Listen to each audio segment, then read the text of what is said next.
Netcasts you love. From people you trust. This is Twit. This episode of All About Android is brought to you by Grammarly, the communication tool that helps improve your writing for every occasion. Start writing more confidently for work, school, and even on the go. It's a great way to double-check your important papers, documents, and even avoid future typos. Get 20% off Grammarly Premium today at grammarly.com/Android. And by LegalZoom. Check out LegalZoom today to see how they can make life better for you and your business. For special savings, visit LegalZoom.com and enter AAA at checkout. And by ExpressVPN. Protect your online activity today. For 3 months free with a 1-year package, go to expressvpn.com/allaboutandroid.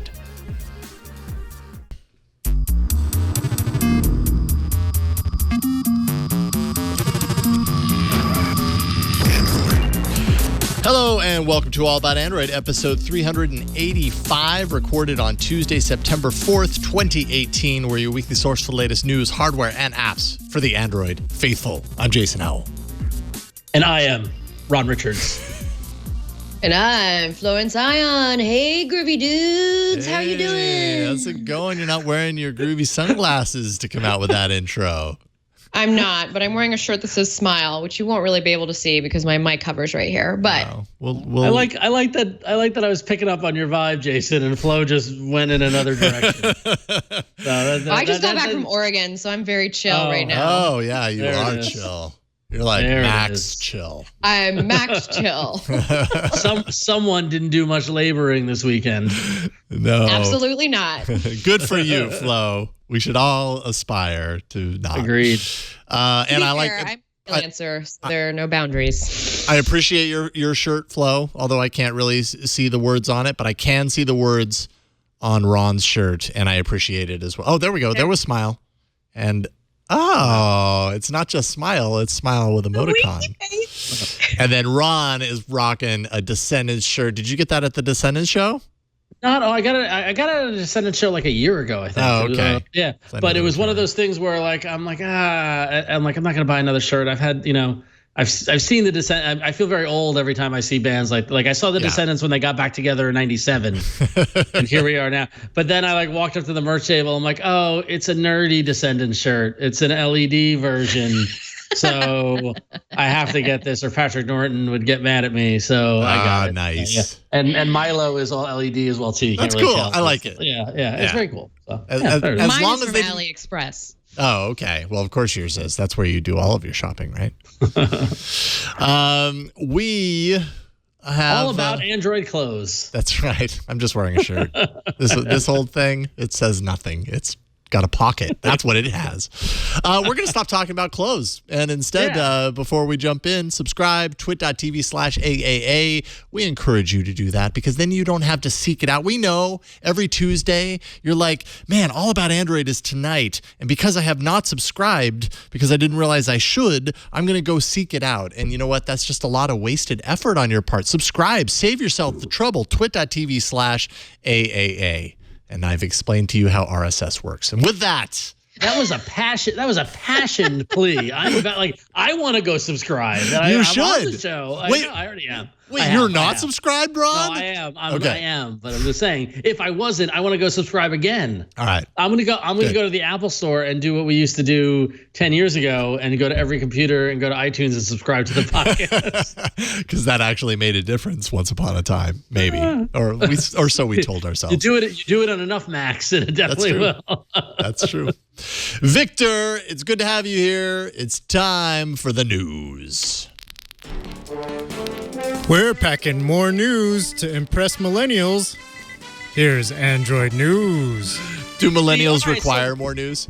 Here's where maybe Victor took a turn. As opposed to reacting to what we talked about, Victor worked in a tease. Yes. And completely stole my punchline in the process.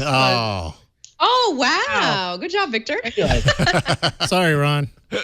So what Victor was alluding to there was the fact that I may get the phone of my dreams, and it's going to be thanks to millennials. So before we get on into all the IFA news, which trust me, there's a lot. There is. We did not go to Germany, but other people did, and we're going to talk about that. But before we get into IFA, our good friend of the show, not really, but hopeful friend of the show, Samsung CEO DJ Ko, who I think does a great job at their Unpacked events. CEO DJ Ko told CNBC that they plan to deliver its foldable smartphone with concrete info to announce in November at the Samsung Developer Conference in San Francisco. Ko alluded to a device that works as a phone but can be unfolded into a tablet, quote unquote, when it's needed.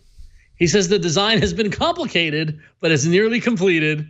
And he also says, quote unquote, it's time to deliver as the market shows demand for this kind of device. And clearly, DJ Ko watches the show. That's where he's determining this demand. Yeah. But that's the only amount of research that Samsung did is they watched this show. Yeah. What is Jason, Flo, and Ron saying? Oh, foldable device. Okay, let's get on that.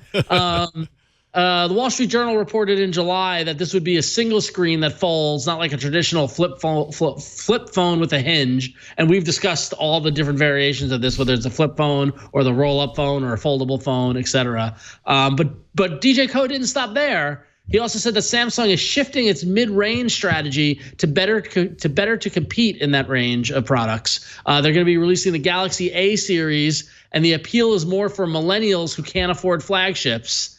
And the idea is to offer new technology and lower-priced smartphones before higher-end models. And the first device in this new strategy is going to be rolled out later this year. Which I got to give it up to DJ Ko. Foldable phones, more affordable phones with cutting-edge technology. Those are two great strategies I think Samsung should take.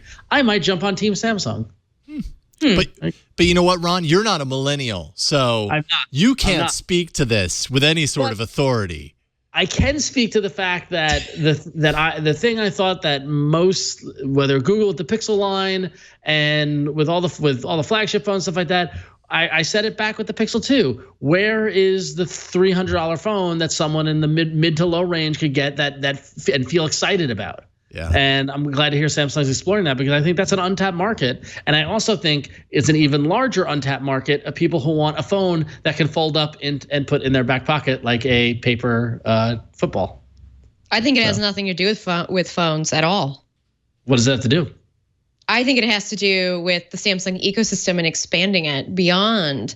And more mid-range phones means more opportunities to sell things like Samsung Smart Things or any of the other connected Samsung thing. And just imagine being able to afford that and everything else that comes along with the Samsung ecosystem. I mean, you can buy things on clearance pretty easily made by Samsung. Mm-hmm. It's also a get them while they're young strategy, right? I mean, This is happening. Like if you get them in your ecosystem at coming out of college or at a younger age, and the desire to move to a different ecosystem gets harder the longer you're locked in. So if you get them earlier, you lock them in. And then when they can afford those high-end phones and laptops and TVs and refrigerators, and they'll go buy them and they'll be a lifelong customer. That's like Samsung's washer dryers dream right there. I'm actually thinking refrigerators just because it's even at Costco now. Like you walk in, it's like the Samsung refrigerator. With the enormous tablet in the door? Yes. That shows you the food that's on the inside? And that's going to just open the door. No. Just open it. That's too much effort. Why, when technology can save you from that horrible, horrible life that you knew? So, before. Jason, what do you think of this? Do you think foldable is real, and do you think millennials are the target? Well, keep in mind also that millennials are not the target for the foldable phone. Those are two separate stories. Yeah. I mean, I'm curious. I feel about Samsung's foldable phones about the same way that I've felt about Magic Leap at this point. There's been so much build up, and granted, it's a little bit different because Magic Leap actually built it up themselves, and Samsung, a lot of this has been rumory, leading up to. So, but it's been so long in the making. It's been like 2, 3, 4 years, depending on how far back you want to go on this like foldable smartphone concept. Personally, I'm not totally convinced that like there is a huge need, but then at the same time, I'm not Samsung and I haven't spent as much money as they must have spent into R&D on this to know that there is some sort of market there. Otherwise, why would they pursue it? So maybe there is, but I'm really just kind of, and I also really want to see like what the difference actually is between a foldable screen phone and a flip phone. Like I get it that a flip phone doesn't turn into a tablet, but how graceful is that? And or is it just kind of, I don't know, just in the end you see it and you're like, oh, okay, I get it. They did that. And, it doesn't really matter much. I don't know. Listen, Jason, the technology is complicated. Oh, I know. That's why I don't create technology. So this weekend, while I was not laboring, I watched a bunch of stuff, TV shows, movies, and things like that. And I watched the movie Kiss Kiss Bang Bang. With Robert Downey Jr. and Val Kilmer. Came out in 2005, and I thought it was a fascinating slice of a moment in time because it was 2005, so it was 2 years before the smartphone revolution started. And this is a whole movie that takes place in LA, and cell phones are in it. Like I spotted a Nokia, I spotted a Sony phone or whatever. At one point, Robert Downey Jr. holds his phone to someone to say, "Have you seen this person?" And it's a little dot matrix picture of them, and I was just like, wow, I can't believe how much things have changed. Yeah, come a long way. When I think about foldable phones, it's the same thing. If we'd gone back to 2005 and said, Robert Downey Jr., no, you'll have a phone that can do all this now. Like, that's crazy. My phone has buttons and okay. So who knows? Yes, it's your question about what is the execution like, but if you describe the smartphone execution in 2005, it would have sounded crazy as well too. So good on Samsung for R&D and trying new things. That's a really good point. Yeah. I see. I circled it all back. Before we go on to the email, you mentioned Magic Leap, and I put a link in the chat room if we want to show a little Bay Area humor. Yeah, in the doc chat. If we want to show a little laughing as a tease. Yeah. Let's see here. A little San Francisco. I might be in New York, but my heart's still in San Francisco. I don't want to take credit. I found that link in there. I don't think this is safe to do in New York with a person who's doing it. I mean, it's not safe in San Francisco, but it says, okay, so this is Jeffrey Fowler. We've had him on the network a number of times. He's at the Washington Post. And the caption says, most San Francisco photo of 2018, a dude on a scooter wearing Magic Leap. And sure enough, there's a dude on a scooter scooting down the sidewalk. Pretending. I don't wonder what he was pretending to be in. Probably like an aquarium. And he's a little fish. I don't know. Yeah. Hey, it's AR, so it's meant to blend in with your reality, Yeah. So you saw everybody else's other fish. There's the future. Like scooting with your AR headset on. It's going to be amazing. There's the with future. your pay-per-hour scooter. Yes. It's very rare that I will go, I'm glad I moved back to New York from San Francisco because I love San Francisco and I love the thing. But I saw that and I was like, oh, God, I'm glad I'm not there anymore. Just not having to deal with the scooter revolution of 2018. Oh. Yeah. I hear it's very convenient. Now you know why. I was going to say, now you know why Jason and I live out in the middle of nowhere. We don't. Yeah, there are no scooters on the streets here in Petaluma. No scooters, just animals. Yeah, well, that's true. That's a whole other story. Before we get into all the hardware, of which there is plenty from IFA, I thought this was a good email to kind of read beforehand. Randall writes in, and Randall is one of a few people who wrote in about this. He says, in last week's episode, you bagged the Motorola device for having Android One on it, being what you thought was a low-spec light version of Android. This is not the case. Google originally named the lightweight version Android One, but then renamed it to Android Go last year and then reused the Android One branding for phones that don't have bloat, are clean, and are guaranteed to get 3 years of security patching, 2 years of OS updates. Motorola should be congratulated on not modding the OS and going with Android One. Nokia are making big inroads with Android One branded devices, as to our other handset manufacturers. I do recall that we probably kind of mixed up the waters there. Although I found it funny, Randall, when I'm reading through this, that it's no surprise why people might get confused because of the reappropriating of the name Android One from one reason to an entirely different one. But it's a very good point. Android One now is not a brand that is defined by low spec, low cost. It actually, the prices range between $150 to $800 for these devices. And really, in many ways, it's like the new Nexus or Google Play Edition category, right? And maybe more so the Nexus, and we have a Mashable article that kind of writes this too by Raymond Wong. But that's kind of what it is. There's also a really good article that, posted on Engadget over the weekend about Android One. Oh, yes. I read that one as well. That should have made it in here too. So just so people know, in case they want to read. Yeah. And it's a good reminder, because I think sometimes I fall victim of that, of kind of getting the two of those efforts mixed up. And they are very different. Android Go is totally the less than 1 gig of memory, super low spec version of Android. Android One is really just like what we used to get with Nexus for the most part.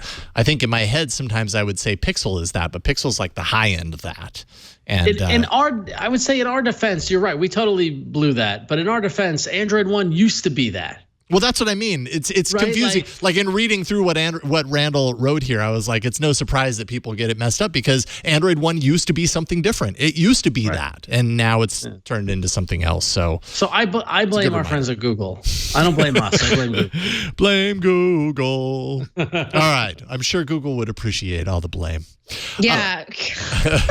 Listen, I'm one phone call away from the EU on this issue, okay? Oh, no, put the phone down. Let's get through the show before you do that, Ron. I think we can wait another hour at least. Yeah. All right. So for the most part, the rest of the show is hardware. So let's get into hardware. Yeah. Go.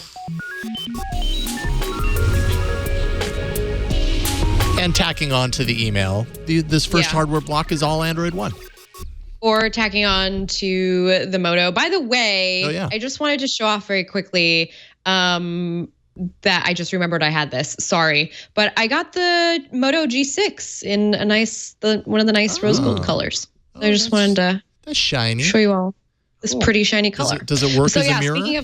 Looks like it would. Huh? Does it work as a mirror? It kind of looks like it would. Yes. Yes, it really does, actually. A rose gold mirror. A rose gold mirror. If only they were rose gold skin. Yeah. So anyway, speaking of Motorola, more about them.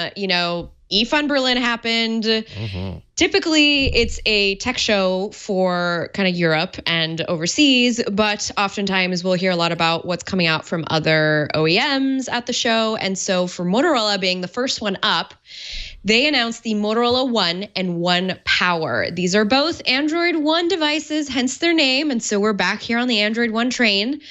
The Motorola One has a 5.9-inch HD plus LCD screen, a Snapdragon 625 processor, 4 gigs of RAM, 64 gigs of storage, 13 megapixel rear-facing camera, 8 megapixel front-facing camera, 3,000 milliamp battery, which kind of feels standard at this point. Also ships with Android Oreo, and it's going to cost around €299, so around 300 euros, probably a little more for us in the US. The Motorola One Power, hence the name, is a tiny bit more powerful. It's 6.2-inch, just a tiny bit.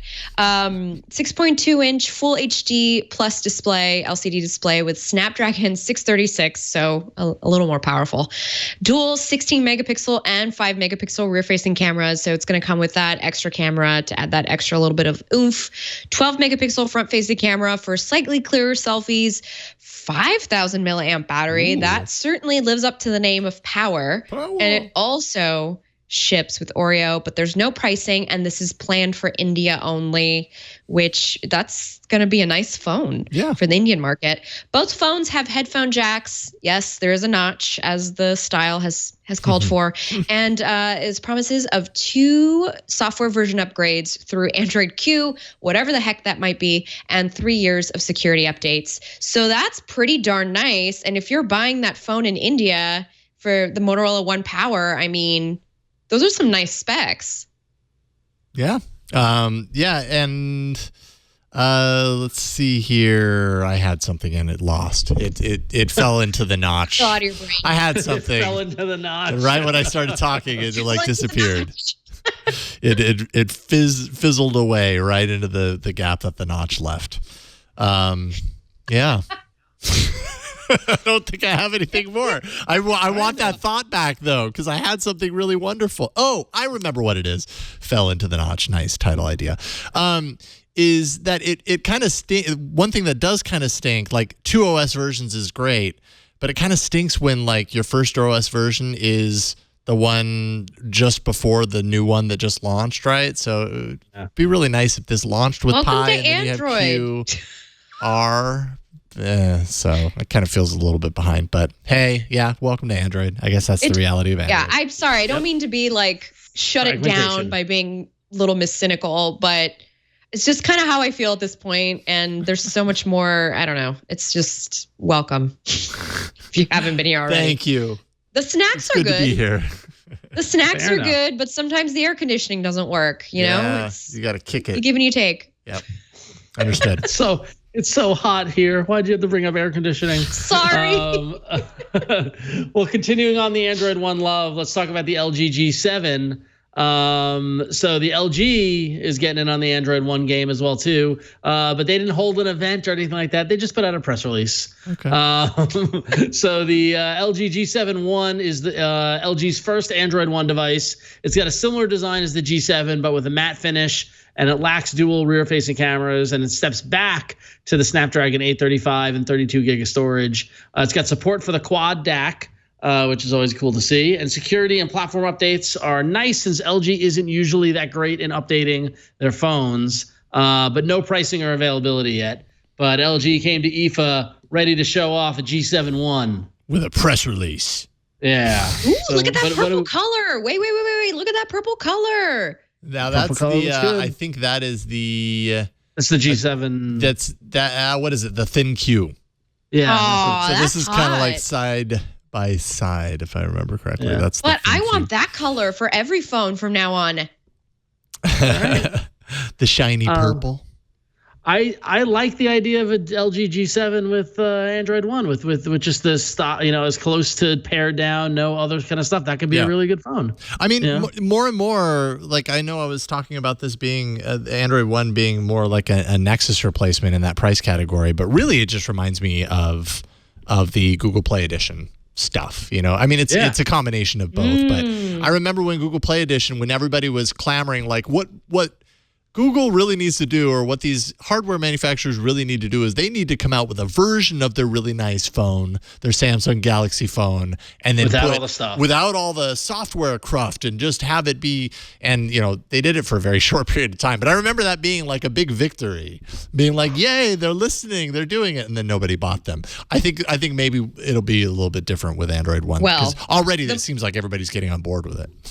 I was going to say the marketing of Google Play version is so not interesting to a consumer versus Android One, which is also way easier to advertise in countries that don't primarily speak English. I just feel like the words are easier in a sense, and it's just much easier marketing.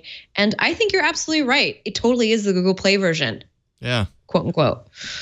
so it's nice. Words But are more easier. optimized though, right? Because the Google Play version, I remember part of the problem was that you didn't have all the fancy Right. configurations and features. Look, I think the Samsung phone maybe didn't have the same camera abilities. I don't remember. This was years ago. No, you're Yes. spot on.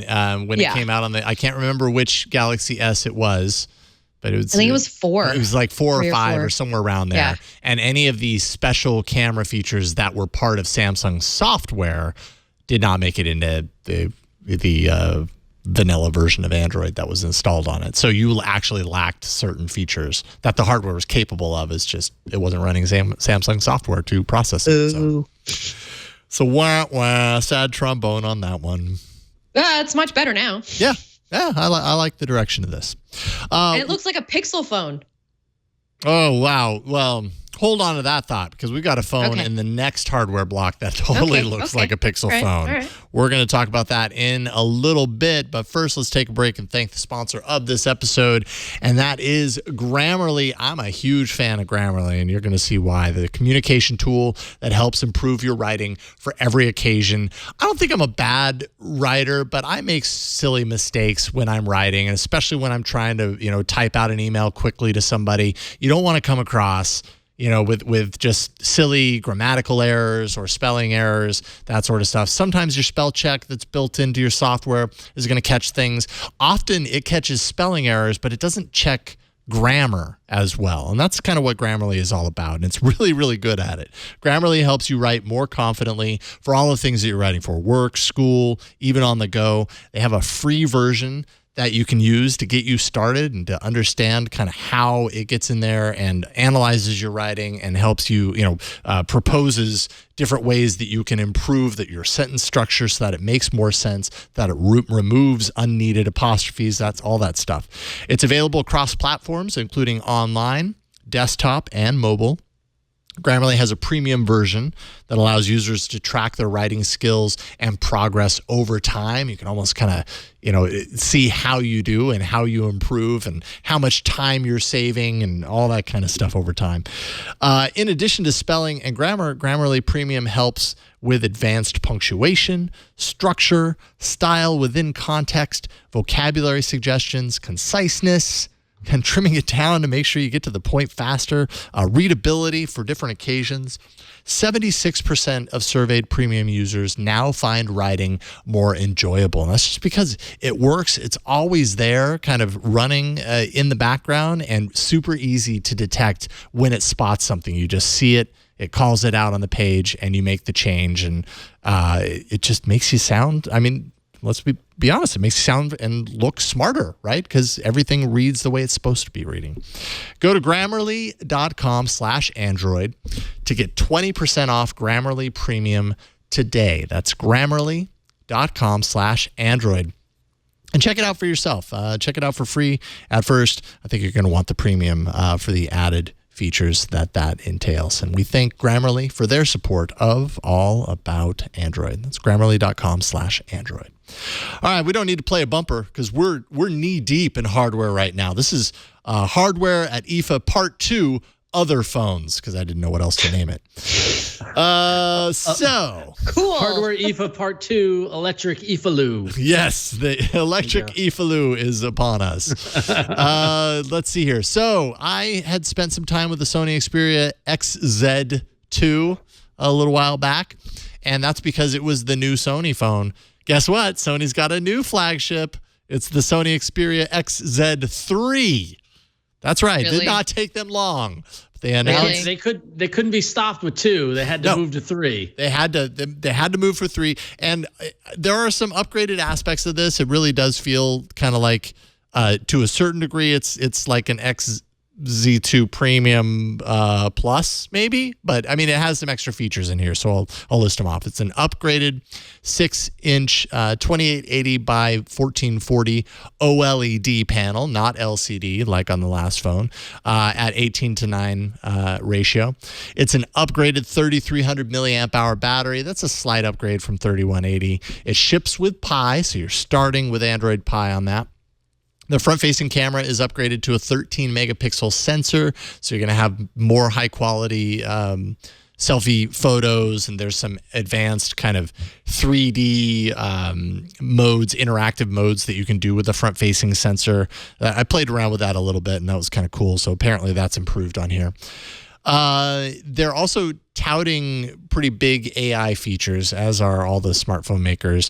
A feature called SideSense that surfaces predicted apps for you. So it's kind of predicting how you use the phone and giving you those apps when it's needed. Something called Smart Launch, which automatically detects when you're holding your phone horizontally for a picture, and it detects that and then launches the camera app for you.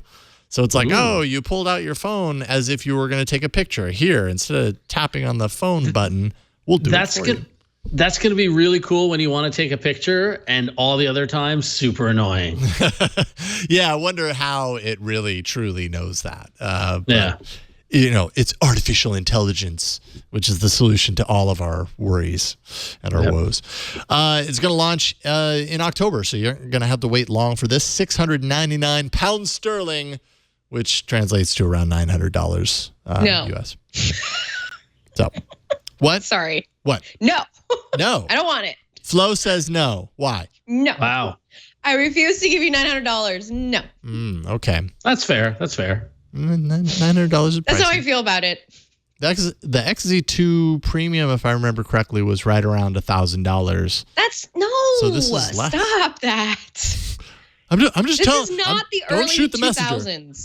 Sony does not have this kind of clout anymore. You cannot charge that much money for your stuff anymore. I'm sorry. Victor, this is how I personally feel. I mean, they do definitely have clout overseas, but like over here, no.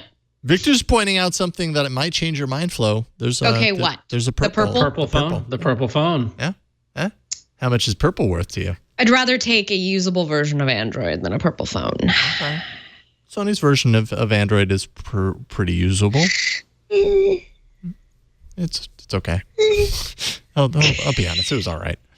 It was not my favorite thing about the XZ2. I'm really hard to take away from the Google path. Oh yeah.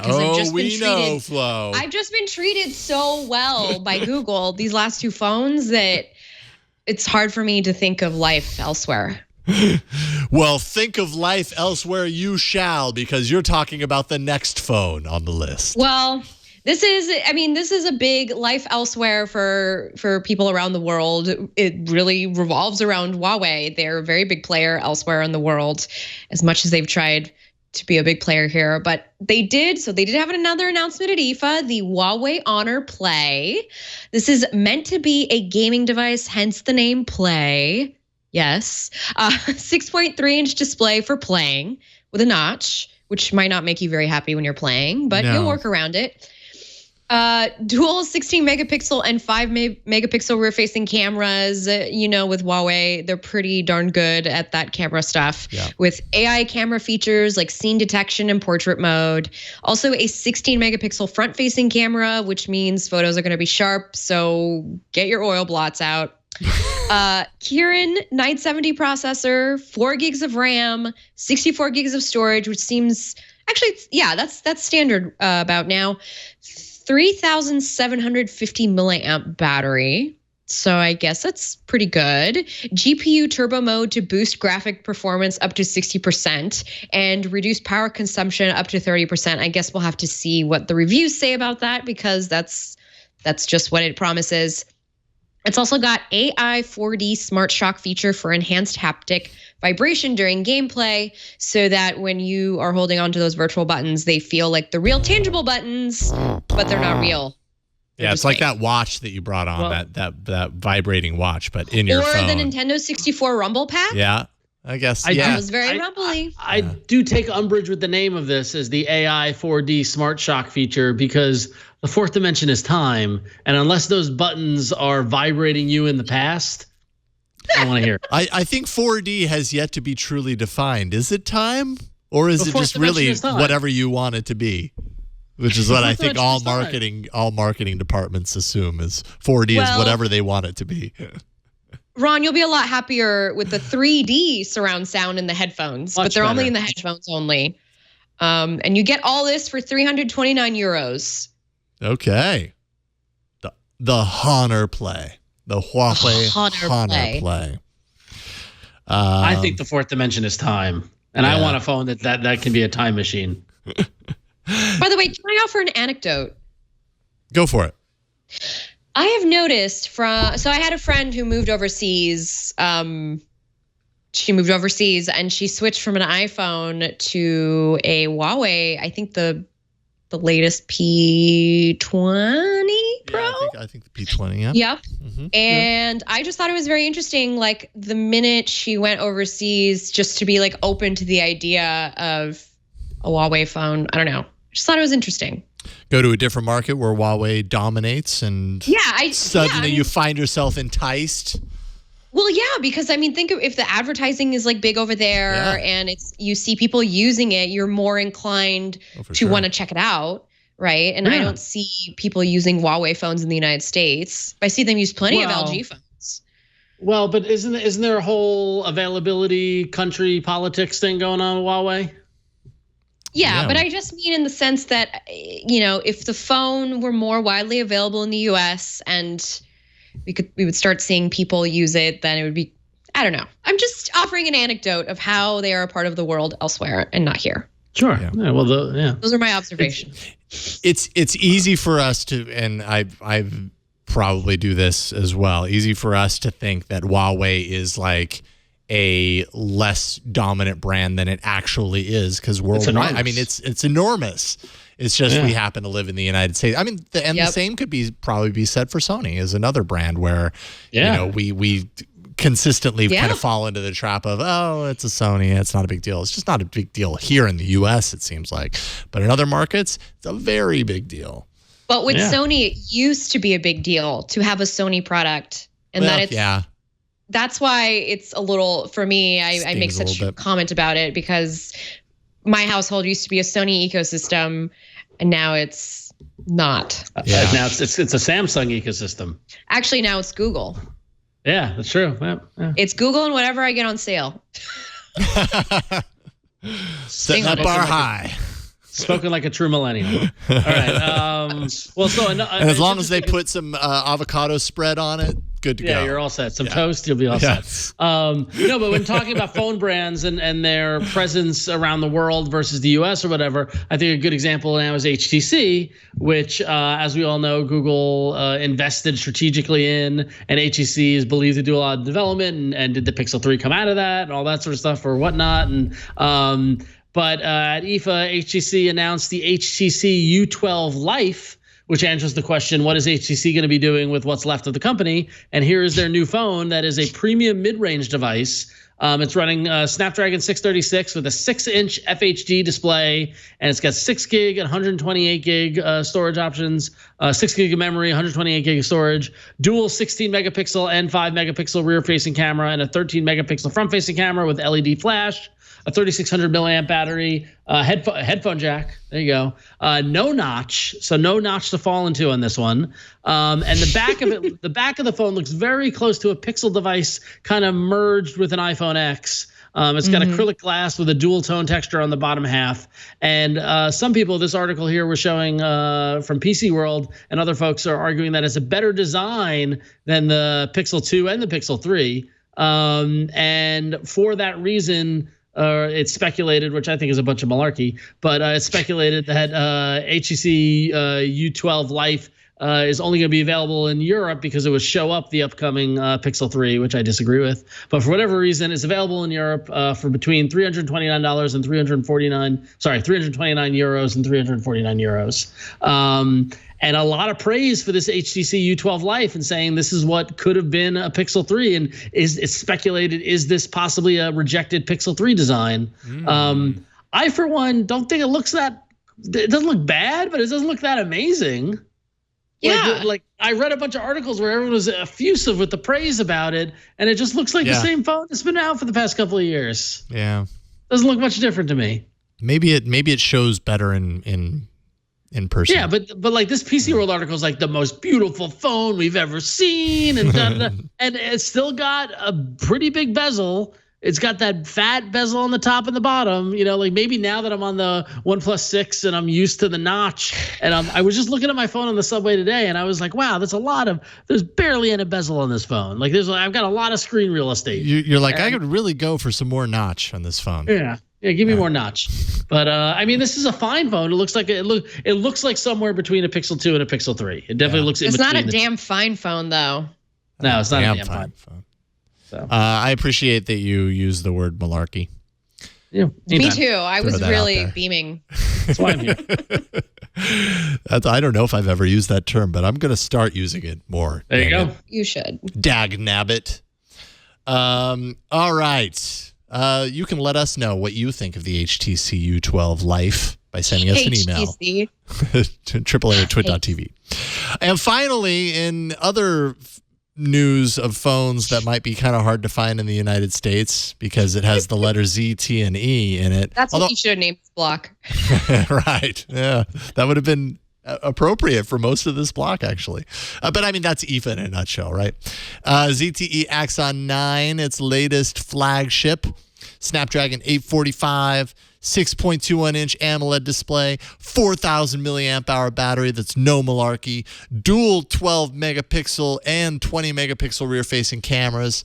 20 megapixel front-facing camera. Ooh, that's a high-res front-facing camera. 6 gigs of memory, 128 gigs of storage, 8.1 Android 8.1 Oreo running on this device. It'll be available in September in Europe for 649 euros. ZTE also did announce that it has big plans in bringing 5G into its 2019 phones. Wasn't 5G a big part of the reason why ZTE was like booted out of the US for whatever amount of time? Anyways, they made a comment on that to say, yes, it's coming in our phones next year. They're going to make considerations on things like an antenna placement, power consumption requirements, new hardware that is required to support 5G. And in what we've seen from that 5G Moto mod, it makes things big and chunky and weird. So we'll see how that looks in a ZTE phone maybe. But until then, we have the ZTE Axon 9. Yeah, it's about all. ZTE, man. Cool. Yes, exactly. ZTE, man. So like, look at, so these are 4, Sony, Huawei, HTC, ZTE. We got flagship, we got mid-range, we got, gaming, we got, the new flagship. Are any of these phones like was IFA worth waiting for? I guess that's my question. Let's ask phone Europe. standpoint. Yeah. And India. I mean, I feel and like China. Year after year, IFA, there's a lot of hardware that comes out of IFA. It's definitely not a show that's tailored for the US market, right? And so you don't see a whole lot of splashy stuff, but you do see devices that are tailored for like the Indian market, the Chinese market. A lot of times they're in that low to mid-range kind of price category. So from one perspective, it's easy to see the stuff coming out of IFA and go, oh, but it's not like, aside from Sony, it's not flagship territory. Therefore, it's just a bunch of phones that we might never really see on the streets. But on the other hand, I'm sure in a lot of those markets, these are pretty valuable options. So, from our Western perspective, maybe it seems less important than it actually is. From our coddled Western perspective. And do we also think that the Pixel 3 leaks have changed our view of phones? Because now that everything is being compared, is this better or worse than the Pixel 3? Yeah. Did you see that? Is that our benchmark? Might be. Did you see the article about the Pixel? I forgot where I saw. I saw it briefly fly by in the feed. The Pixel 3 got dropped in a cab, and it's been leaked so much that the driver recognized it. Yes, exactly. Comedy of errors with the Pixels. I'm also seeing a lot of people. I'm seeing a lot more people saying this time around, like they would normally get the XL version of the Pixel because it's larger.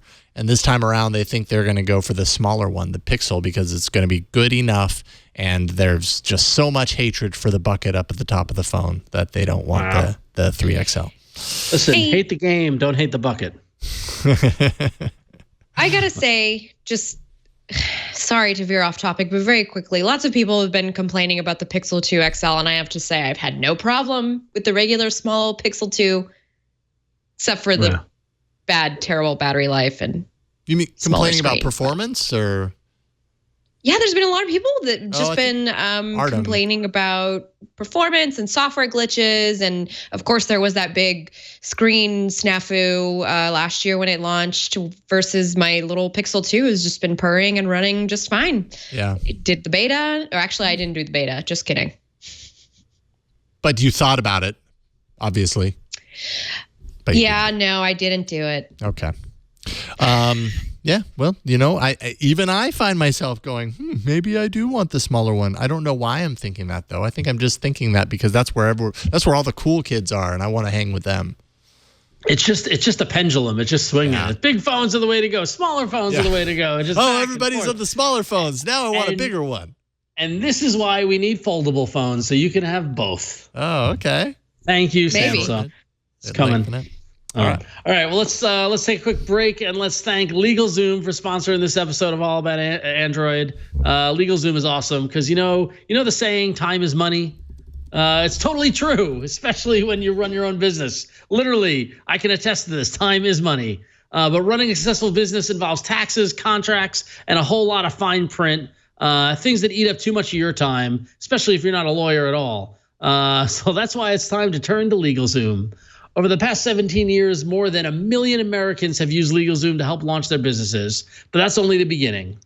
LegalZoom has a network of independent attorneys and tax professionals who can provide you with the advice you need to get through the daily grind of running your business. And the best part is you don't have to worry about driving to anyone's office or being billed by the hour, since LegalZoom isn't a law firm.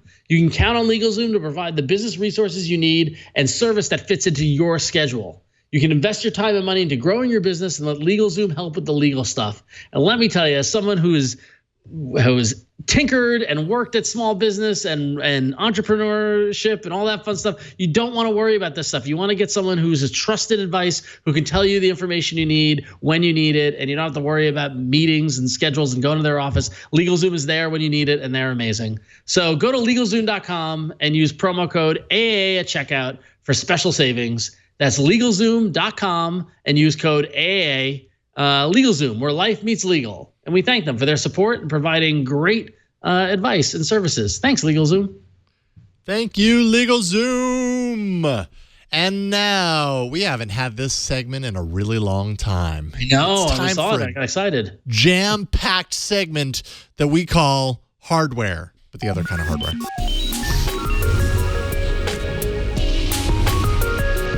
Oh, yeah. It's been a while since I've seen that bumper, and that's just one of the most clever Jeff Kosmicki works we've ever seen. Completely agree. Completely agree. Flo, you're up. Well, Yes. it's official. The rumors are wrong. Oh, that never happens. The Pixel, it's not the Pixel 3? Yeah. So it's official. The rumors are wrong. There's no Pixel Watch this year. Oh, no Pixel Watch. It's not coming. Oh. It's not happening. Sorry. I got to cop to this. This is my friend Caitlin McGarry from Tom's Guide. We used to work together at PC World, so we did spend some time together. But she got the exclusive at IFA that Google will not release a Pixel Watch this year, which was insane because it came directly from the mouth of Google babes. to use that phrase. So instead, Google said that it's focusing on Wear OS and its partners, which makes sense because they've already got that train rolling. And if we're thinking about like all the fashion brands out there, I mean, they're really going to benefit from this software update in the end, right? So Google isn't interested in developing a watch just yet because there's no perfect watch for everyone. And so, that will never be the case, though. There will never be a perfect watch for everyone. No, it can't be a perfect. There won't be a perfect phone for everyone. That's the thing. You can't make a perfect blank for everyone. Does not exist except maybe with like milk, or perfect milk for everyone. Just like things that are just like elemental in that. But when it comes to technology, everyone's gonna have different needs and all that sort of stuff. However. Okay. This is just from my brain. But what if what we got instead were like updated watches from partners announced very soon? Well, I think, I would imagine we're probably going to we'll talk about the updates to Wear OS next, but it kind of feels like maybe that's the alternative, right? Is that there's going to be some sort of big update and some devices to match in with that.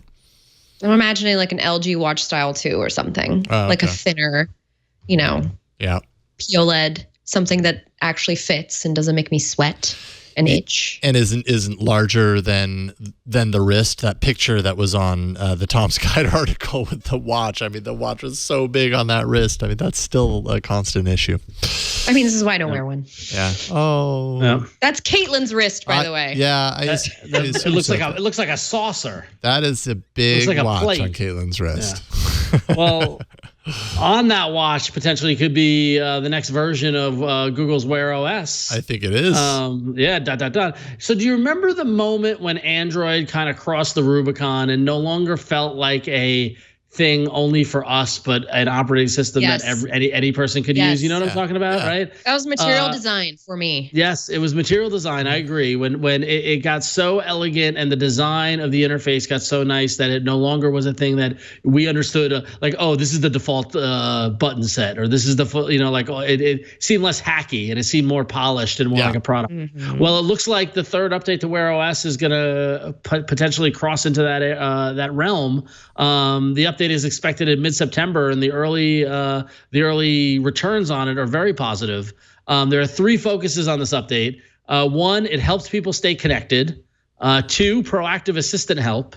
And 3, focusing on living healthier lives. Those move points and heart points circles that are coming to the watch from Google Fit, which I've been using Google Fit, by the way, and I love it. It's fantastic, the new one.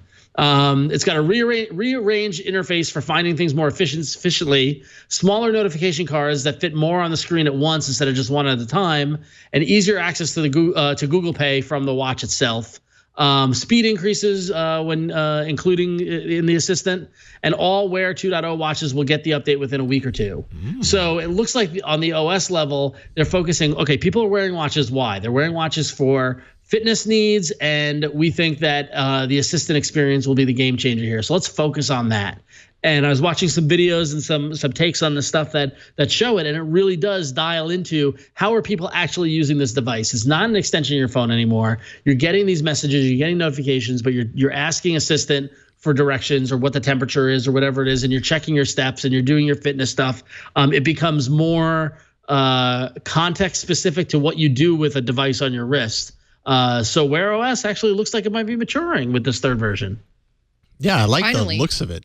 Yeah, the look of it is amazing. It looks very nice. Yeah, because but it is interesting when Wear OS or Android Wear, as it was known when it first released, it's so interesting how quickly our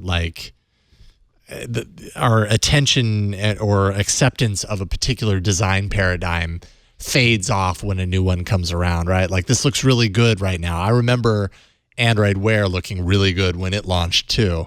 And now I look at it and it looks very dated and very card-like, and I don't know, just not appealing. So, but I like this. This actually seems to tie in a lot to the current kind of design paradigm that we're seeing in a lot of Google's apps. Kind of ties into that material theming aspects. Yep. What were you gonna say? I was gonna say, sorry. Go for After it. you, Flo. Being on Skype sometimes makes it hard to jump in. Sorry, everyone. I was going to say that this very much feels like a direct punch towards Apple and the Apple Watch, because the thing that made the Apple Watch so successful in its ecosystem is the fact that a lot of people really rely on it for that fitness element. And they really put a lot of work into marketing it as a fitness, like a fitness accessory for the Apple user. And so now Google's got to kind of go back and go, okay, we need to make Wear OS an absolute accessory for these type of people to kind of get them to want to wear this. Does that make sense? That makes perfect sense. Yeah. And it alludes to the next story perfectly. Casio announced a new smartwatch at IFA running this new Wear OS. So a lot of people saw it. They said it was awesome. The WSD F30, which maybe they should focus on the name if they need to change something. I'm just saying. WSDF? I love my WSD F30. You should have done WASD. Okay, sorry, gamer joke. I don't get it. It's okay. It's the keys for first-person shooters. Oh, okay. Yeah, you're right, actually. Okay. This watch, the WSD F30, is aimed for outdoor adventurers. That's kind of the focus of what this is all about. So kind of what you're talking about, Flo, a focus on exercise and all of those things that maybe a traditional like Casio rugged watch might offer. It's water resistant up to 50 meters. It has a round 1.2-inch dual layer display. So that's a monochrome LCD as well as a color OLED at 390 by 390 resolution. And there's a big focus on kind of battery efficiency. There's a new extend mode that maximizes this. It includes offline color map capability, offline GPS logging, and that can last for 8 hours per day for 3 consecutive days. Time and data shown in a monochrome display only while you're in this extend mode. A standby mode for further battery extension. And then they also have multi-timepiece mode, which switches off the cellular connection, GPS, and color display for up to 1 month's worth of battery life. You really want to strip it down and just have it be a watch and not any of the data stuff. I can't stop gasping. I know, you need to take a breath. I want all exhale, these things. exhale. You've inhaled a lot. Things in an Android watch. What's that? A month of battery life? I mean, that's crazy. Obviously, if you're getting a month of battery life, I have to imagine a lot of what makes an Android Wear watch an Android Wear watch is put on pause, right? But still, you have that option. If you're going out for a 3-week camping, hiking trip or whatever, you could conceivably take this along and do at least some of the things that you would expect. Or you want to go off the grid. If you think about what takes the battery power, right? Display and connectivity. Right, you take away connectivity. Like if you take one of your phones and turn off mobile data, turn off everything, put it in airplane mode, and leave it in airplane mode, you'll double your battery life. Right. Because all the time it's spending looking for that connection and looking for that data and all that sort of stuff. And then if they're able to do something with power management and the display and like going dark or showing something else out, you could squeeze that out of that. I'm not so that's crazy. I like the idea that it can just be a watch. Yeah, JJ might have the answer here, and this is an element that I don't think I realized until just now. The two different displays are probably, and we should look this up to be sure, but are probably tied to two different kind of underlying OS layers, right? There's the Android OS layer that's the traditional full color blah-de-blah that you would get, you would expect is, that runs on all Android Wear devices. And then there's the monochrome version that is probably not Android Wear specifically. It probably runs on its own OS layer, and that's how it's able to get a month out of it. Still, very nice to have in a single device, I think. Clever design. Yeah. Clever design. Yeah, totally. So I like it. Casio's WSDF 30. It's a good blueprint for other fitness watches as well that want to run Wear OS. Yeah. And I mean, on that wrist, whoever's wrist that was, it didn't look too gigantic. It was a man's wrist. Yes, it was a man's wrist. Yeah, but it didn't look insanely big. Now, you've got a fun watch, or I don't even know if this is a watch. It's a smartphone, but... Have you ever wanted to wear a scrolling marquee on your wrist? Because now's your chance. Heck yeah. That's what I thought when I saw this. I saw this kind of going around the Twitters today when I was checking in. So this is Nubia's wearable smartphone prototype, which is exactly what it sounds like. Now, this is The Verge's Vlad Safov's hand. I hope I said his last name right. It's his wrist. So it appears larger because he wasn't allowed to fasten it on. But from this perspective, I mean, it very much looks like, again, a scrolling digital marquee. I'm waiting for my number to come up on it so I know when I have to go up to the window at the DMV. I love this. I love this. That is actually an elongated OLED panel that drops into a metal watch strap. So it, I guess, imagine a snap-on bracelet with an OLED panel embedded into it, maybe, possibly. Okay. It doesn't run all Android apps because developers would need to tailor them to this unique display. It intends to price it similarly to smartphones and not watches, which I quite frankly think that's going to be, well, I mean, it depends what phones. If we're talking low-end, mid-range phones, okay, right, around $300. This is only for, the plan is just to sell this in China by the end of the year. So I'm guessing if this is going to pop up on AliExpress, you better believe that I'm going to get one of these and wear it. I think it's interesting that like what they showed off at IFA is not like operational. It had a demonstrated. Oh, good. You found the link. This is Mr. Mobile's video link. I haven't watched it, but somebody in chat alerted us to it. That it was like a built-in kind of demo video showing on it. So there was no interactive version of the OS, and Vlad was not able to slap it on and attach it on his wrist. However, they still have plans to release this by the end of the year. So that's interesting. I love it. Only to a certain point, but hey, you've got a couple of months left. Get it out quick. Love it. Yeah. I love it. Give me more. I want it. Oh man, I'll wear the heck out of that thing. I'm sure you will. I'll get you one from AliExpress, Ron. Please do. I will. If someone gets me this, I will commit to wearing it for a month and do a full review of it. Didn't Samsung have one similar to this? Yes, it was one of the gear. It was one of the gear watches. It was like the fitness watch, kind of looked like it. Look how thick the middle of it is with the camera and everything. Oh, it's ridiculous. Yeah, that camera's a little funky. I love it. I love it. Oh, bless them. Sign me up. Sign me up. Yeah. This is Ron's watch right here. It is. It was made for me. I mean, it looks kind of, I don't know. It's made for Ron's ankle. Yeah, I know. It looks like a home arrest anklet. Yes. like a house arrest thing. Yeah. Oh God. I love it. You can track your steps while you're on home arrest. House arrest. That's what I thought. All right, and that is IFA, the electric IFA-loo of 2018. Before we get into the arena, let's take a break and thank the sponsor of this episode, and that is ExpressVPN. You've heard the news, all the recent news about online security breaches. You can't go a day without hearing these things. It's hard not to worry about where your data is going. Making an online purchase, maybe simply accessing your email, all that stuff could put your private information at risk if you're not careful. You're being tracked online by social media sites, marketing companies, and your mobile or internet provider is tracking you as well. Like, we just kind of go numb to this, but it's happening all around us.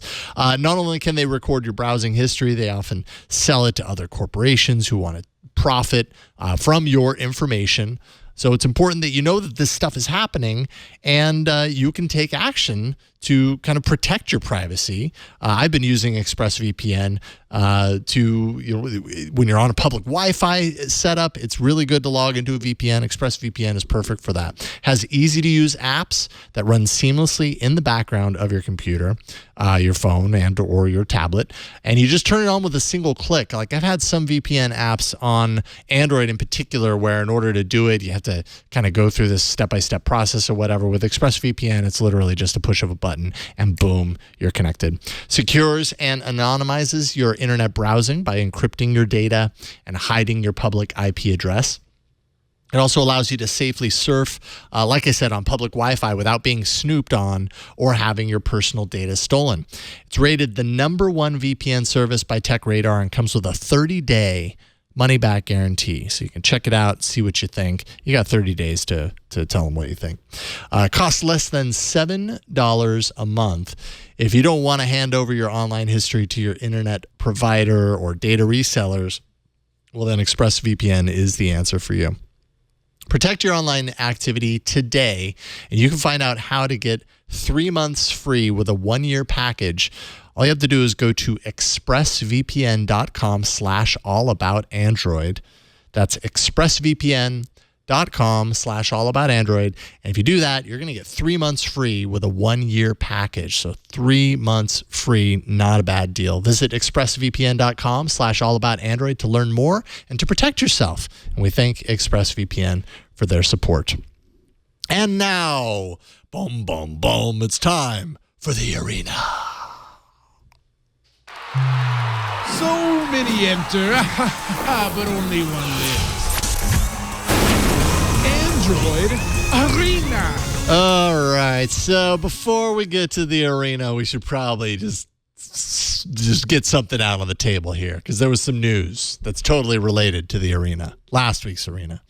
Remember how last week I brought the rootless Pixel launcher into the arena and how it was present in the Play Store only because it downloaded the appropriate file, aka the rootless Pixel bridge, to your phone when you first launched it.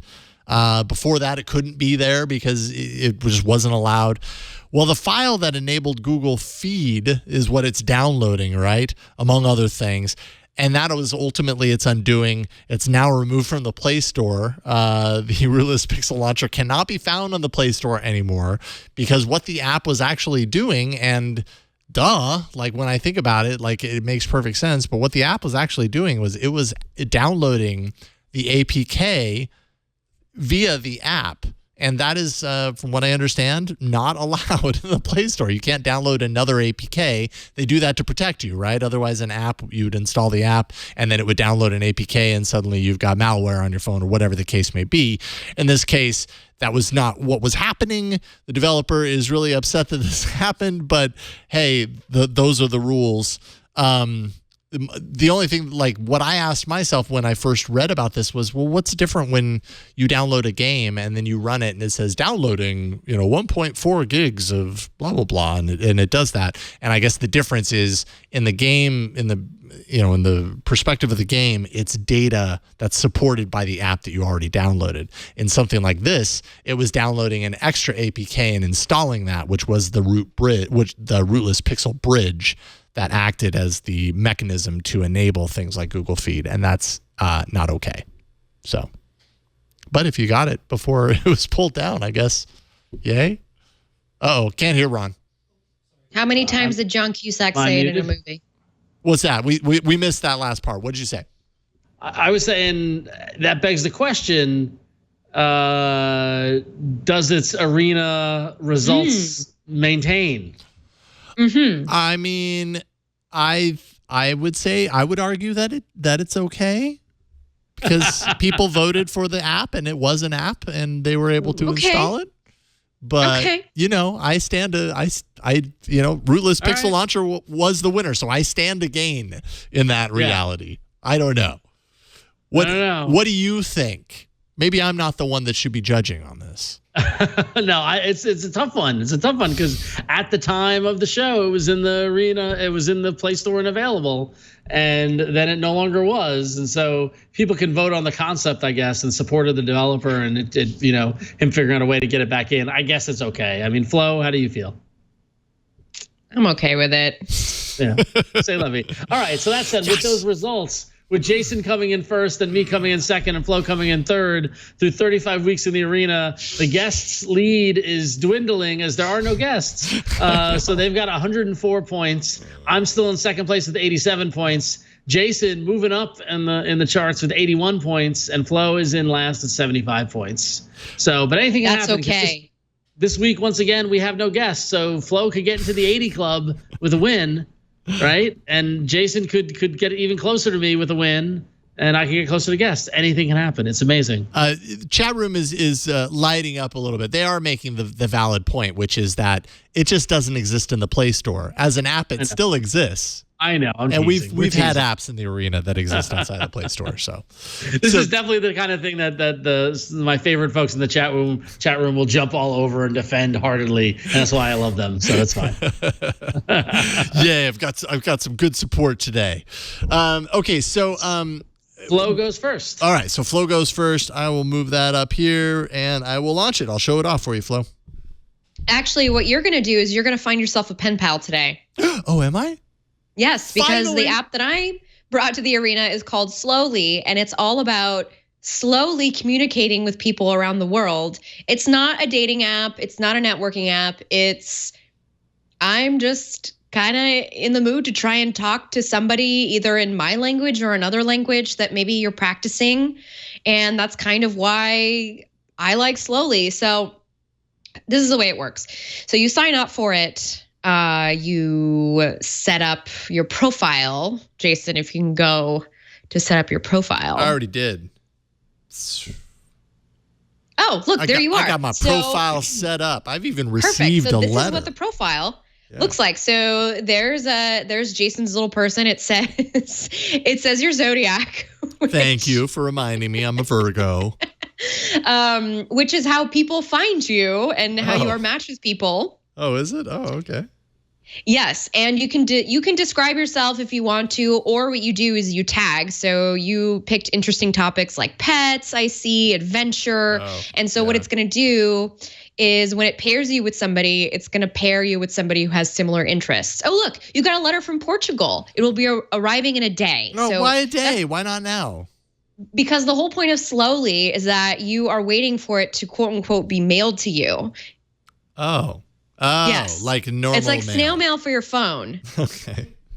All right. So this person probably wrote you to try and practice their English. The last time I checked in, I had somebody coming in from Vietnam. They were just saying, hello, how you doing? Wrote them back and I said, hey, do you like Pokemon cards? I haven't heard back yet. I guess they don't like Pokemon. That's fine.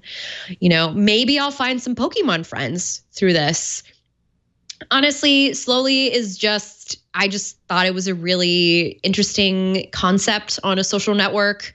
I like the app design. I think it's really cute and easy to navigate. And I like the idea that it connects you with people in kind of a slow manner. I really want to read this right now. I really wish I could. Yeah, unfortunately, it doesn't work. Let's see. Maybe I can show something. Did you get on a letter? My screen? They wrote you a letter? Yes, I did get a letter. Oh, here we go. Oh, sorry. It was Thailand. Oh boy, that was really serious. Okay, so I wrote that I was having a bad day and I sent it out into the ether, and I received back a letter from someone in Thailand. Just wanted to make sure. So they said, salutations. Sometimes we have a hard period in life. Actually, it will happen many times, but it will have good things come. Well, so it's translated. Okay. Okay. From the other person. So the English isn't perfect, but I don't know. I like it. It sounded like it was translated pretty well. Yeah. Oh boy. This is me trying to do this. Let's see if this works. Oh yeah. Okay. There we go.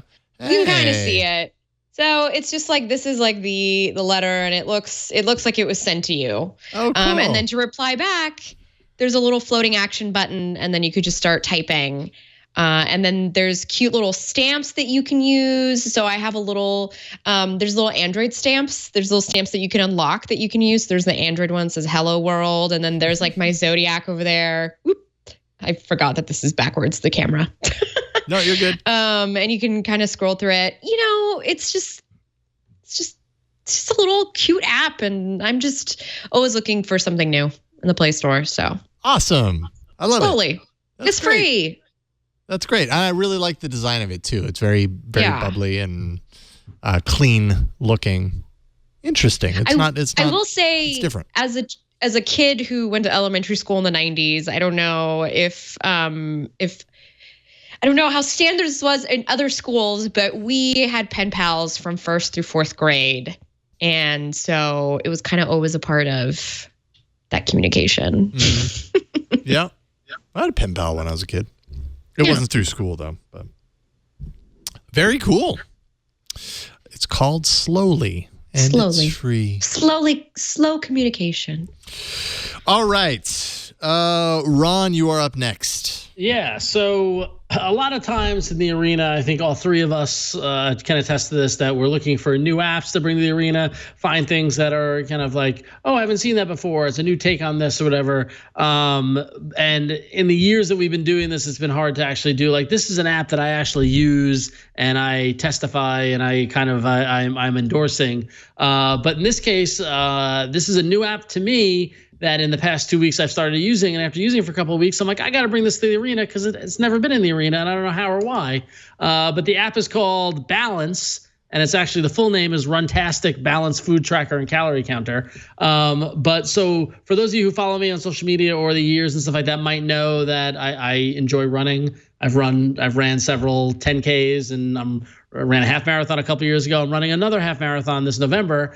And so I've been training for that. And part of that is, of course you're dealing with, food and how much you eat and losing weight and stuff like that. And so I was talking to my wife about this, and she's like, well, you have all those apps, just keep track of what you eat. Like, I'm not even talking about calorie counting, just keep track of what you eat so you have an idea of what your kind of food diary looks like.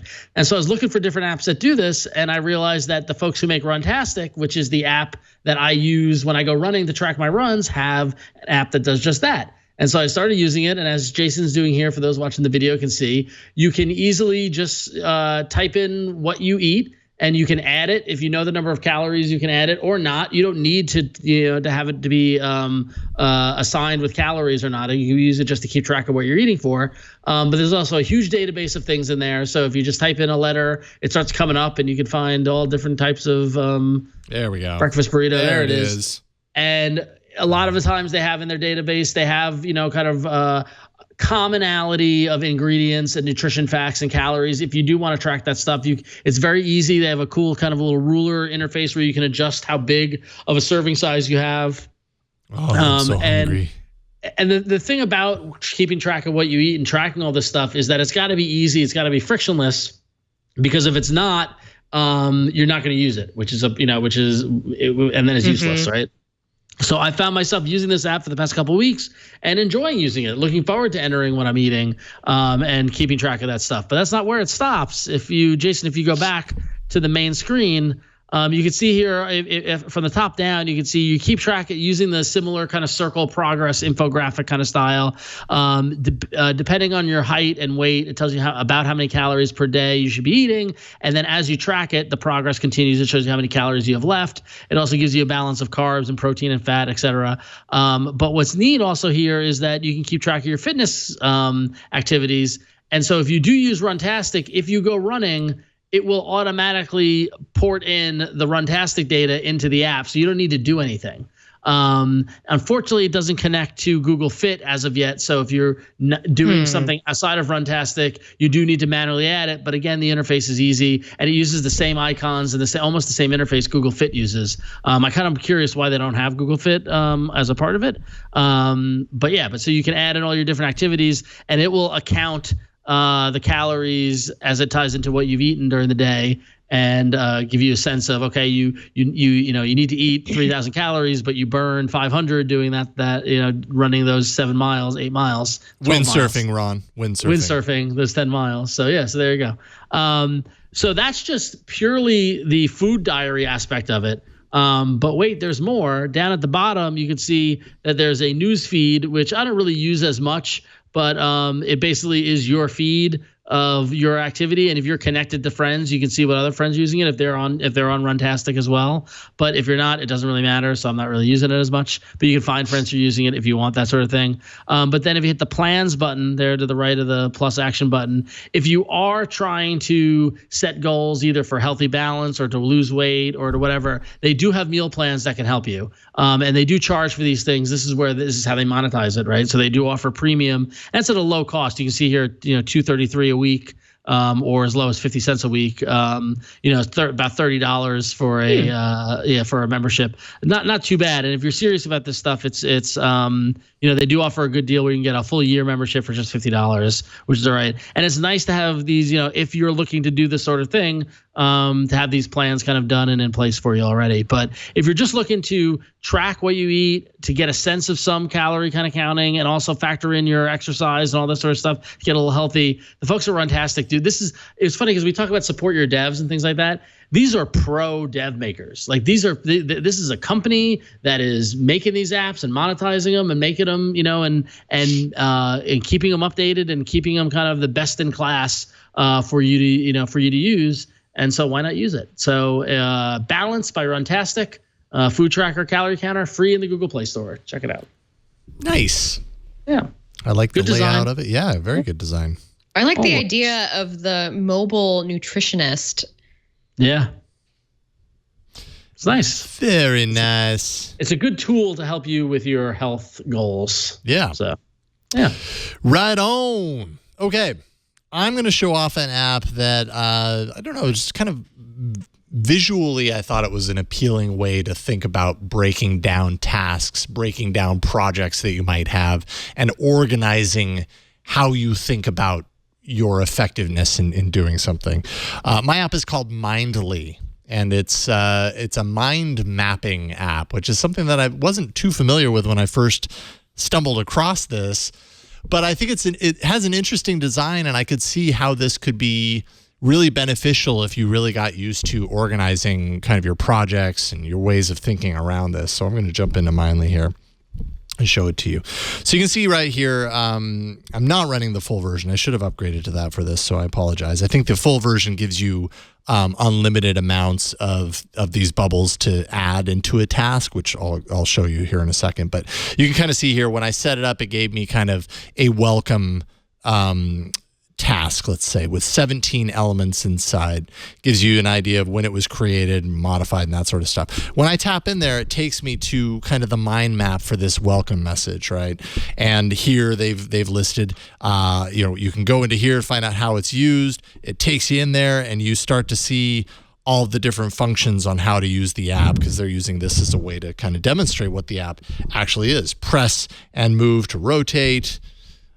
You can move it, to other cells if you want. All of these organizational things, I could double tap to edit that, and it would take me here where I could, edit the heading, add some extra context in the note, maybe change the color of it, or maybe add an icon into it because I really like that one. And boom, now we've got the happy face that's attached to it. So what you can kind of see, what you start to see as you jump in and jump out, is that tasks become kind of hierarchically organized. It's a way to, and I got to keep the reflection out, sorry about that. It's a way to kind of organize your thoughts or your vision around something into a way that maybe is a little bit more easily understood step by step. So we've got All About Android here, the components that are tied into All About Android, creating the rundown, publishing to Twit, publishing to YouTube. And obviously, this is kind of simplified. There's a lot of other elements in this too. But if I went into rundown, I might add certain things around here. The arena would be one. News, hardware, apps, whatever. I could have that all kind of built into here. Publishing to Twit might have different things like writing the deck, the description for the website, or populating all the information into our content tool here. Publishing to YouTube, choose a good thumbnail is important. Don't look at the comments. That's a really important one. But anyways, you start to see how these are all organized. You can get in there and really kind of customize them. I'll go ahead and jump into Mind Map, and you see it organized differently, right? It almost kind of steps you out into all these different directions, and you can see the whole thing in one kind of backed out view, as opposed to diving in and out through the interface. And I don't know, I think it's a cool way to visualize things. Maybe this is a good tool to use when you're brainstorming something. You can kind of keep things organized and nested in there within the brainstorm. And then later that, if you're using this as a brainstorming tool, this tells you step by step in the end what you need to do to execute on that project that maybe you're working, or maybe you want to write up a speech and you want to cover these points. So you drop those points in here and then go into each of those points and fill it with more bubbles that dive into a deeper explanation of those particular things. And then you've got kind of the skeleton, the basis for what you need to write from there. I just think that there's a lot of different ways that you could use this, and it's a cool UI to boot. So that is called Mindly, mind mapping. And I think it's kind of neat. You should check it out. See if maybe it makes, it easier for you to create some of these projects that you've been putting it off for far too long. You need to do something about it. All right. All right. Your mom is worried about you. You never finish your projects anymore. Nothing like Jason to guilt you into productivity. I know, right? Good old fashioned. I mean, Jason is so nice and he's like the best guy, but he can really make you feel bad for not getting stuff done. That's right. If it's what I got to do to make you live up to your potential. Hey, man, it's for the good of us all. Yes, exactly. Yep. So it's called Mindly. All right, and that's it. I've already created the URL. I've already created the poll. I'm on it today. It's time for you to go to twit.to/AAA-poll385, twit.to/AAA-poll385, and place your vote on your favorite app this week. Is it Slowly? Is it Runtastic, Balanced Food Tracker and Calorie Counter? Or is it Mindly, mind mapping? Place your vote, and we'll check in on it next week. Victor hovered and selected Mindly. Yes! Yeah, I felt guilty about it. Yes, good. Oh, there it is. As you should. I want to see how you're using Mindly to post produce this show going forward. There it is. I will There's check the in on your challenge. work, Victor. Wow. All right. I don't know. I could also see Mindly being like it being really easy to get lost inside of it and spend more time organizing than you spend time doing. But I won't say that out loud, although I just did. And don't let That's that. what some people's brains feel like. Yeah, it's true. And yes, cousin of John. I don't think Mindly is going to get pulled from the Play Store in 3 days. Let's hope that doesn't happen. If it does, think of that. That would be amazing. Oh yeah. Yeah, I agree. I have a knack for picking apps that'll get pulled.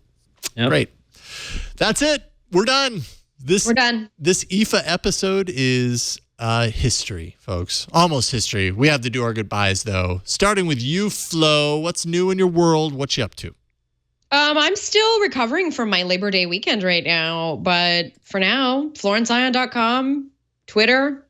That's how you can find me. And of course, here on the Twit Network for the next couple of weeks. For Know How, our last show, I believe, is September 20th. So please tune in. We got 3 weeks left. Wow. So you've got 3 weeks left. That means I have 4 weeks left until my Know How begins. All right, Jason. Woo. Yeah, I'm starting to feel the pressure too. I looked at the calendar. I was like, wait a minute. I still have a lot of stuff that I've been working on it for a while, but there's still plenty to do. And I know you know all about that because it's not easy to jump in there and do that. I know everything. Yep. Oh, I know. Flo, thank you so much. Appreciate it. Thank you. And Ron, what about you? Not much for me to say other than I'm just trying to survive this New York City summer that just won't go away. Yep. It's in the 90s. It's rough. I'm surviving, but it should calm down. Hopefully, we'll see. But yeah, follow me Twitter, Matt Ronixo, and Instagram Ronixo, same name, same nonsense, fun times. Love the Android. IFA, we survived IFA. There you go. We survived IFA and we didn't even go there. We didn't even go. Yep. Isn't it wonderful? Yeah, exactly. Victor, thank you, and thank you for voting. I appreciate your guilt. Oh, no problem, man. I think that's every day. Okay. All right. Good. You can find me right here on the Twit Network, twit.tv/almostallshows. And I'll be doing in the next couple of weeks. Not quite that much, but I'll be on Security Now and This Week in Google and another new screensavers in a couple of weeks.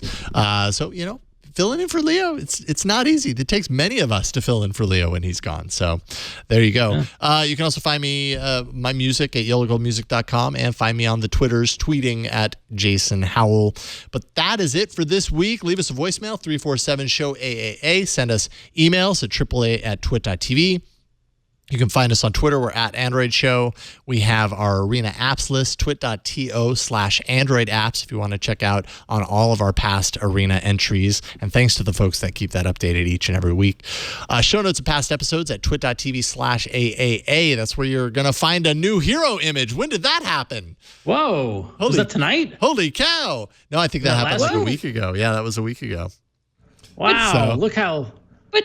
I'm not usually on Skype. I know. I mentioned that. Now I feel bad. I mentioned that. It was a tracksuit. It's because I wore the tracksuit that day, and it had to be put in infamy. I appreciate it. No more creepy me looking directly in the camera while you guys look at a different camera. We're all looking relatively similar in this photo, so that's good. Yeah. Okay. We'll get you in studio, Flo, and we'll get another picture taken. There will never be a perfect hero image for this page. I'm pretty sure. It's true. There'll always be something. It's like no perfect driver's license image. Oh, so true. No perfect watch. No perfect phone. Not perfect. No perfect way. Nothing is perfect. No perfect. No perfect way to end this episode other than to say thank you for watching. We'll see y'all next week on another episode of All About Android. Bye, everybody.